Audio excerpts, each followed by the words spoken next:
Assalamualaikum warahmatullahi wabarakatuh.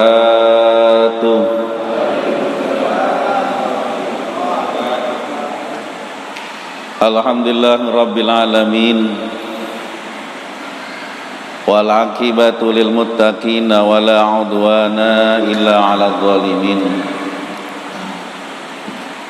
Kal mubtadi'ata wal musyrikin. Ashhadu an la ilaha illallah wahdahu la syarika lah wa ashhadu anna Muhammadan abduhu wa rasuluhu al-mab'usu rahmatan lil alamin. Pengurus DKM Masjid Darussalam yang kita hormati, para orang tua, para saudara, para asatidzah, jamaah majlis yasinan tahlilan yang saya hormati. Di dalam neraka itu ternyata ada juga orang-orang yang berkumpul.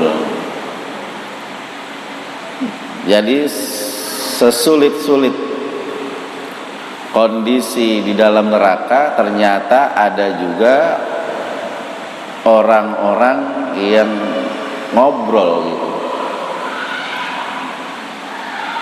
Ternyata ahli neraka ini, mereka itu sangat iri kepada orang Islam yang masuk neraka karena banyak dosa-dosanya. Nabi Muhammad SAW mengabarkan, idza istama ahlun nari fin nar wa ma'hum ma sya'allahu ta'ala min ahlil qiblah. Jadi penghuni neraka yang orang-orang kafir, ada juga penghuni neraka dari orang Islam.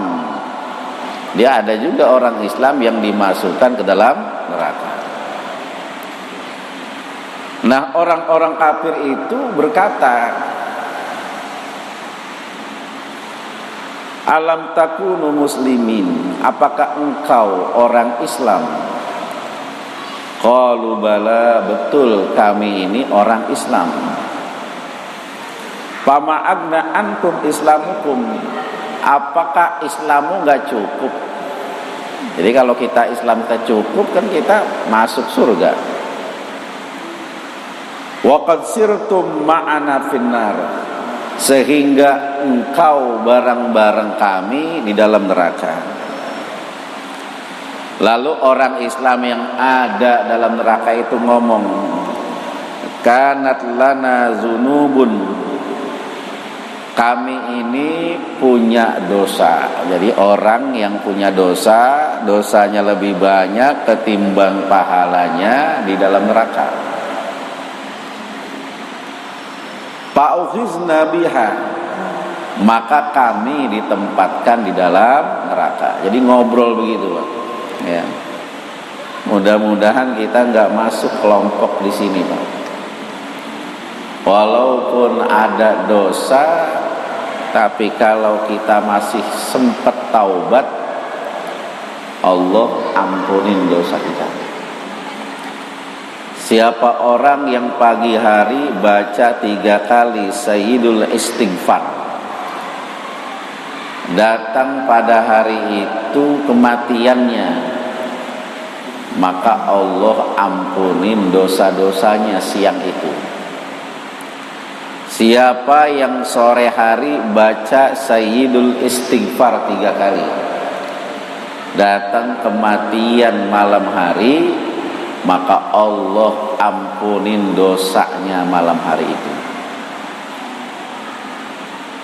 Nabi Muhammad SAW pernah bertanya kepada Allah, ya Allah, berapa lama umatku ini kalau mereka bertaubat, diterima taubatnya?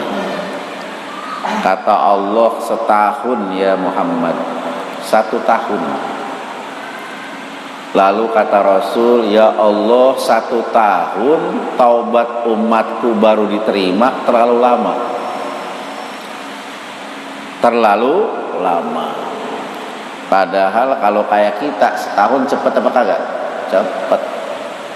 Baru kemarin Ramadan terawih kagak boleh, besok udah Januari, Februari, Maret, April udah terawih lagi kita. Baiklah kalau begitu, kalau setahun kelamaan, maka aku beri kesempatan umatmu bertaubat 1 bulan. 1 bulan menjelang kematiannya dia bertaubat, maka aku ampunin semua dosa-dosanya. Kata Nabi Muhammad, 1 bulan kelamaan ya Allah. Sebulan kelamaan enggak? Di rumah sakit 1 bulan kelamaan. Ya. Kata orang yang punya kontrakan, sebulan cepat. Baiklah kalau 1 bulan masih kelamaan buat taubat umatmu, ku kasih kesempatan 1 hari. 1 hari kalau dia sebelum kematian dia bertaubat, maka dosa-dosanya ku ampunin semuanya. Kira-kira 1 hari lama apa cepat, Pak? Lama apa cepat? Lama.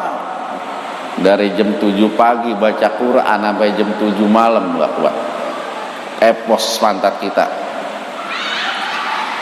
Kata Rasul, kelamaan ya Allah. Baiklah kalau begitu, ku berikan kesempatan umatmu bertaubat 1 jam. 1 jam sebelum kematiannya, apabila dia bertaubat, maka taubatnya aku terima. Kata Nabi Muhammad SAW, sejam kelamaan ya Allah buat umatku. Kelamaan gak sejam? Oh, kelamaan ya Allah. Itu Rasulullah tuh. Baiklah kalau 1 jam masih kau anggap kelamaan buat umatmu taubat, sebelum napasnya itu terakhir di tenggorokan, selama dia mau taubat, malam yoghorir, masih dilak-lakan nih, napasnya belum sampai situ tuh, ketika ajal menjemput sebelum syakarat, maka taubatnya aku terima. Alhamdulillah, Masya Allah. Makanya banyak hadis yang menyebutkan, siapa orang yang sebelum tidur baca Astaghfirullahaladzim min kulli dzanbin azim 3 kali sebelum tidur, maka dosa-dosanya hari itu diampunin oleh Allah Subhanahu wa ta'ala. Kalau ada yang masih masuk neraka nih, kata orang kafir, apa Islammu enggak cukup? Apa kurang Islammu? Sesaat sebelum kematianmu engkau taubat aja masih Allah terima. Ini orang kafir ngomong. Mendengar omongan itu, perkataan orang kafir yang memojokkan orang yang masuk neraka, maka Allah katakan, qalu fa'amara bi ikhraj man kana min akhlil qiblah. Wahai orang Islam, ya, fa'akhriju, keluarlah kamu semua dari neraka. Tuh, lihat tuh. Fa'akhriju, keluarlah. Pas orang Islam disuruh keluar semuanya, maka orang-orang kafir berkata, rubbama yawaddul ladina kafaru law kanu muslimin. Coba seandainya saya dulu jadi orang Islam, tuh ikut rombongan saya keluar, tuh, ikut rombongan keluar tuh, sayang dia nggak mau masuk rugi sebenarnya. Maka beruntunglah kita yang dapat hidayah Allah Subhanahu. Hidayah itu mahal, Pak. Ini kayak ngaji model begini nih. orang yang hadir dalam majlis taklim, orang yang rajin beramal kebaikan, lambang ciri-ciri orang yang hatinya enggak keras. Tapi orang kalau hatinya keras, males berbuat amal baik, dia meremehkan dosa. Ditambah lagi orang itu hatinya enggak bergetar mendengar atau melihat tanda-tanda kekuasaan Allah Subhanahu wa ta'ala. Apa sih sebab kerasnya hati? Dosa. Jadi sekali kita melakukan dosa ada titik hitam. Makin banyak dosa makin titik hitam, makin gelap. Maka orang yang udah jauh dari masjid, jauh dari majlis taklim, kalau kagak berontak susah. Dia makin jauh, makin jauh, makin gelap, makin gelap, makin keras, makin keras. Paling dia mau sholat kalau Jumat, itu juga paling belakang karena malu. Paling kalau mau Jumat nanti sholat dia Idul Adha, Idul Fitri, malu. Tapi sehari-hari jauh dari masjid. Sholatnya karena orang, bukan karena Allah lagi udah. Nah makanya iman itu harus dikompak. Kompaknya iman salah satunya dengan banyak-banyak baca istighfar. Para bapak, saudara, jamaah sekalian yang saya hormati, ini ada kisah yang menarik. Kisah ini terambil dalam kitab Al-Usfuriyah bab akhir. Jadi malaikat Jibril dia punya sayap. Dia keliling neraka selama 40.000 tahun. Keliling gitu, memantau. Ternyata dari 40.000 tahun dia keliling, ada orang Islam masih di dalam neraka. Ya, kan udah dicek ada nggak orang Islam di neraka? Ternyata masih ada. Orang ini berkata, ya Hanan, ya Mannan, ya Zalzalali wal Ikram. Wah, ini perkataan umat Nabi Muhammad nih. Maka Jibril nukik menuju Allah Subhanahu wa ta'ala. Ya Allah, di dalam neraka 40.000 tahun masih ada umat Nabi Muhammad. Sebagaimana engkau tahu bahwasanya hubungan saya dengan Nabi Muhammad dekat banget, saya akrab banget, terjalin banget. Masa saya nggak tega nolongin satu saja dari umat Nabi Muhammad tuh? Izinkan saya ya Allah mengeluarkan satu orang umat Nabi Muhammad yang berada dalam neraka selama 40 tahun, 40.000 tahun. Lalu Allah berkata kepada Jibril, ya Jibril, demi persahabatanmu dengan Muhammad, begitu ya? Demi persahabatanmu dengan Muhammad, kuizinkan engkau memberikan syafaat. Pergilah ke neraka, temuin malaikat Malik, suruh mengeluarkan seorang umat Nabi Muhammad. Maka ketemu malaikat Jibril ke Malik. Ya Malik, tuh masih tersisa satu umat Nabi Muhammad tuh, tolong keluarkan. Malaikat Malik nyarinya lama, sampai 100 tahun. Yang namanya neraka gelap. Yang namanya neraka itu orangnya banyak, lagi berlorong-lorong. Lalu udah 100 tahun lapor, ya Jibril. Jadi orang ini disiksa berapa tahun berarti? 40.000 tahun tambah 100 tahun nyari. Ya Jibril, bukan saya nggak bisa nolong, bukan saya nggak bisa bantu, susah banget nyarinya. Ini yang lama-lama ini udah nyatu menjadi timah-timah. Udah nggak kelihatan lagi, saya nggak tahu Jibril, kecuali Allah berikan petunjuk kepada saya. Maka malaikat Jibril datang ke Allah, ya Allah, Malaikat Malik udah nyari 100 tahun. Kalau kita dicari gampang apa kagak? Gampang apa kagak? Apalagi yang polisi, teroris, narkoba, cepet banget nyarinya, gampang ya. Gampang. Nih malaikat Malik kagak bisa tuh, sampai saking susahnya.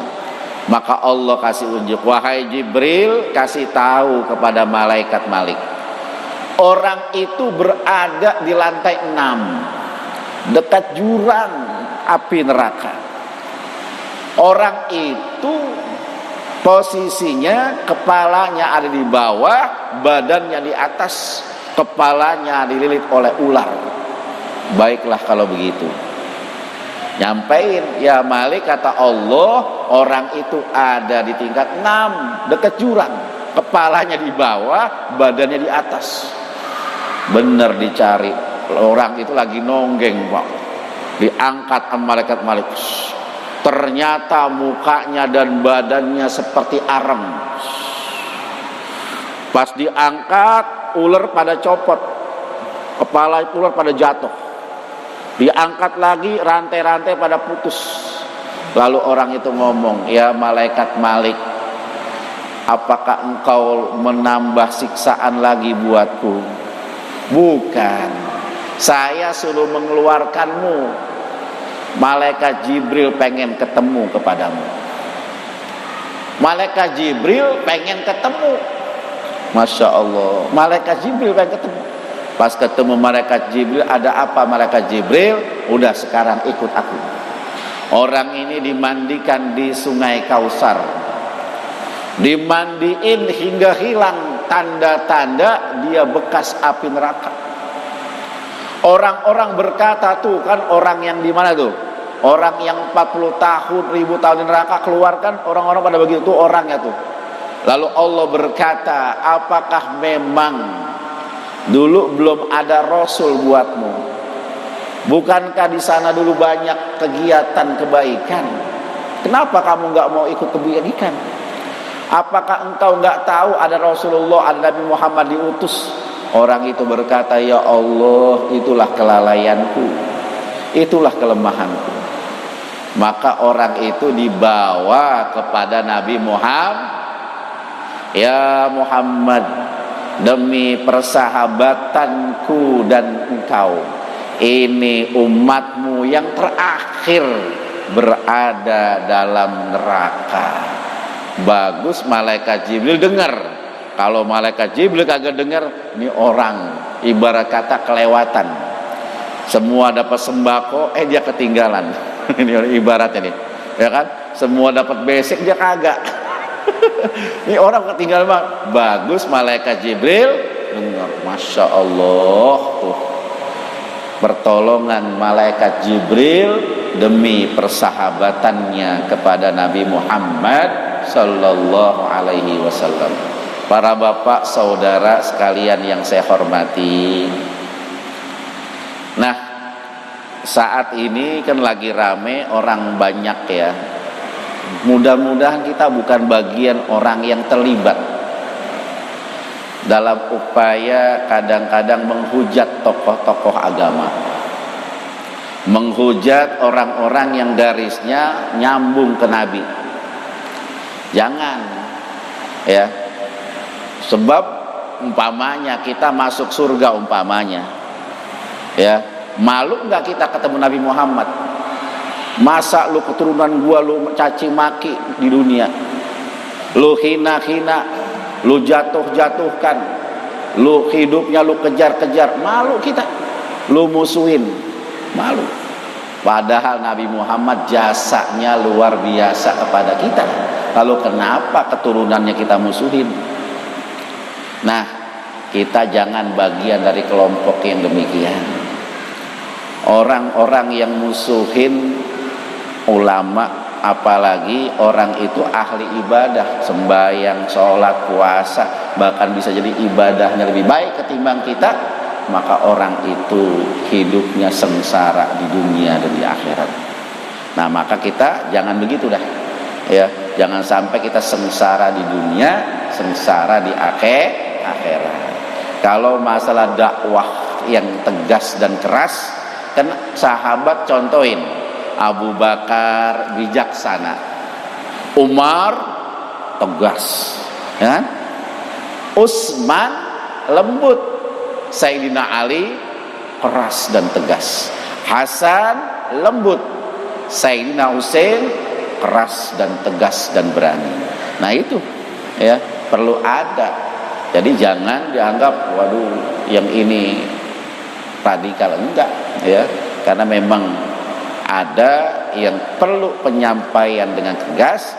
Nah yang perlu sampaikan, kita kalaupun ada rasa enggak suka, jangan kita posting, jangan kita ucapkan, jangan kita nampakkan, cukup di dalam hati kita.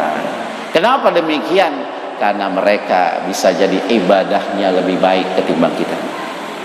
Karena bisa jadi kesolehannya, zikirnya lebih banyak dia ketimbang kita. Kita nggak ada apa-apanya, karena kita bisa masuk surga nanti ditolong oleh datu beliau, yaitu Nabi Muhammad Sallallahu Alaihi Wasallam. Mari sama-sama baca Fatihah. Mudah-mudahan kita Allah berikan petunjuk dan hidayah, ya, sehingga Allah Subhanahu Wa Taala terus iman kita nambah, sehingga Allah wafatkan dalam kondisi husnul khatimah. Ala hadhihi al-Fatihah. A'udzu billahi minasyaitonir rajim. Bismillahirrahmanirrahim. Alhamdulillahirabbil alamin arrahmanir rahim maliki yaumiddin. Iyyaka na'budu wa iyyaka nasta'in. Ihdinas siratal mustaqim. Siratal ladzina an'amta 'alaihim ghairil maghdubi 'alaihim waladdallin. Amin. Subhanakallahumma bihamdika asyhadu an la ilaha illa anta astaghfiruka wa atubu ilaik. Wassalamualaikum warahmatullahi wabarakatuh.